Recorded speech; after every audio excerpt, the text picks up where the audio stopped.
નમસ્કાર દર્શક મિત્રો, એચડી ન્યૂઝમાં આપનું હાર્દિક સ્વાગત છે। હું છું આપની સાથે આરડી વાઘેલા। જોઈએ આજના મુખ્ય સમાચાર।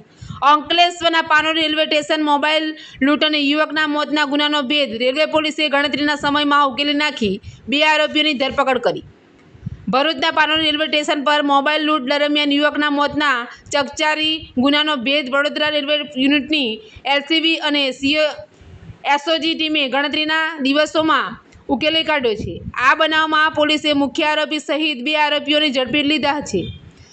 4 ઓગસ્ટના રોજ અશોક કુમાર જયસિંહ ગરાસિયા ટ્રેનમાં રાજસ્થાનની સુરત તરફ આવી રહ્યા હતા। પાનોલી રેલવે સ્ટેશન પર ટ્રેન ધીમી ગતિએ પસાર થઈ રહી હતી, ત્યારે તેઓ દરવાજા પાસે બેસીને મોબાઈલનો ઉપયોગ કરી રહ્યા હતા। આ દરમિયાન 2 અજાણ્યા શખ્સોએ તેમનો મોબાઈલ લૂંટવાનો પ્રયાસ કર્યો હતો, જેમાં અશોક કુમાર ટ્રેનમાંથી નીચે પટકાઈ ગયા હતા અને ટ્રેનની અડફેટે આવી જતાં તેમનું મોત થયું હતું। ઘટના બાદ એલસીબી અને એસઓજીની ટીમોએ પાનોલી રેલવે સ્ટેશન તેમજ આસપાસના વિસ્તારોના સીસીટીવી ફૂટેજ તપાસ્યા હતા। ફૂટેજના આધારે આરોપીઓની ઓળખ માટે રેલવે સ્ટેશનો પરના ફેરિયાઓ તેમજ ભરૂચ અને સુરતમાં કામ કરતા લોકો પાસેથી પણ માહિતી મેળવવામાં આવી હતી। આ તપાસના આધારે પોલીસે ઈશ્વર ઉર્ફે જહાંગીર ઉર્ફે સુનિલ ઉંમર 26ને ઝડપી લીધો હતો। તેની પાસેથી અલગ અલગ કંપનીના 2 મોબાઈલ ફોન, કિંમત આશરે ₹10,000નો મુદ્દામાલ કબજે કરવામાં આવ્યો હતો। પૂછપરછ દરમિયાન આરોપીએ આ ગુનાની કબૂલાત ઉપરાંત અન્ય 6 જેટલા મોબાઈલ ચોરીના બનાવોમાં સંડોવણી કબૂલાત કરી હતી। રેલવે પોલીસે ગુનાનો અન્ય આરોપી રાકેશ રામદાસ વસાવાની પણ ધરપકડ કરી હતી। એચડી ન્યૂઝ સાથે રિપોર્ટ જયેશ પ્રજાપતિ, અંકલેશ્વર। ગઈ તારીખ 4 ઓગસ્ટના રોજ ભરૂચ રેલવે પોલીસ સ્ટેશનની હદ વિસ્તારમાં આવતો પાનોલી રેલવે સ્ટેશન, ત્યાંથી જયપુર બાંદ્રા ટ્રેન પસાર થઈ રહી હતી। તે ટ્રેનમાં દરવાજા પર બેસીને એક ઈસમ મુસાફરી કરી રહ્યા હતા, જેનું નામ અશોક ગુર્જર હતું। તે દરવાજામાં બેસીને મોબાઈલ વાપરતા હતા અને પ્લેટફોર્મ ઉપર એક ઈસમ એના હાથ ઉપર હાથ મારીને મોબાઈલ પાડવાનો પ્રયત્ન કરે છે અને મોબાઈલ પાડી દે છે। જે અરસામાં જે અશોક ગુર્જર છે એ ટ્રેનમાંથી દરવાજામાં બેસેલા હતા તે ત્યાંથી ટ્રેનમાંથી પડી જાય છે પ્લેટફોર્મ ઉપર અને ટ્રેનની નીચે આવીને કપાઈ જવાથી એનું મૃત્યુ થાય છે। જે બાબતની જાણ ભરૂચ રેલવે પોલીસને તેમજ અમને બધાને થતાં આ કામે ફરિયાદીના જે મરણ જનાર છે એના સંબંધીઓની શોધખોળ કરી એમનો સંપર્ક કરી એમની ફરિયાદ લઈને ભરૂચ રેલવે પોલીસ સ્ટેશનમાં અજાણ્યા આરોપીઓ વિરુદ્ધ બીએનએસની કલમ 105 મુજબ ગુનો નોંધવામાં આવેલ।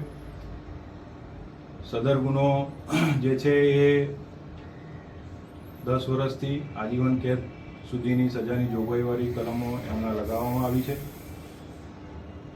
અને તમામ ઉપરી અધિકારીઓની સૂચનાથી પશ્ચિમ રેલવે વડોદરા યુનિટના એલસીબી, એસઓજી તેમજ ભરૂચ પોલીસ સ્ટેશનની કર્મચારીઓની અલગ અલગ ટીમો બનાવીને અજાણ્યા જે ઈસમો છે એમની શોધખોળ કરવામાં આવી અને પાનોલી રેલવે સ્ટેશનના તેમજ બહારના વિસ્તારના બધા સીસીટીવી કેમેરાને બધું ચેક કરતા તેમજ હ્યુમન ઇન્ટેલિજન્સથી બધી ખાતરી તપાસ કરતા જણાઈ આવેલ કે આજે આરોપી છે તે ટોટલ એ લોકો 3 જણા હતા અને 3 જણા સવારમાં પ્લેટફોર્મ ઉપર આવેલા હતા અને તેઓએ આ મોબાઈલ કોઈ પણ પેસેન્જર આવી ધીમી ટ્રેન જતી હોય એમાંથી પેસેન્જરનો મોબાઈલ પાડીને પોતાનો ખર્ચો કાં તો ગુજરાન ચલાવવા માટેને એ લોકોએ અંદર ચર્ચા કરીને નક્કી કરેલું હતું।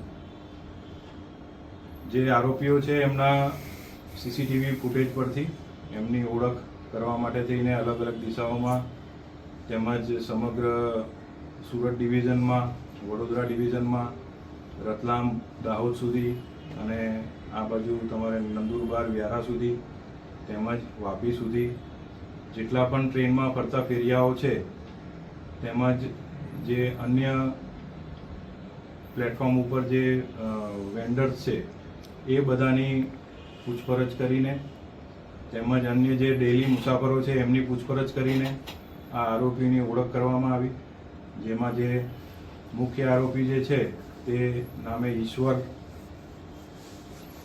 છે, એની ઉપર એની ઓળખ થયેલ છે.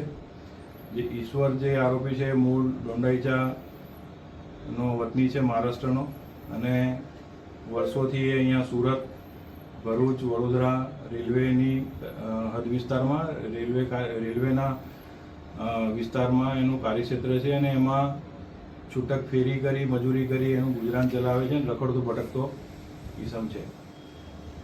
આ આરોપીની ઓળખ થયા પછી એનું ગુનાહિત ભૂતકાળ બાબતે તપાસ કરવામાં આવી છે, જેમાં એની ઉપર કુલ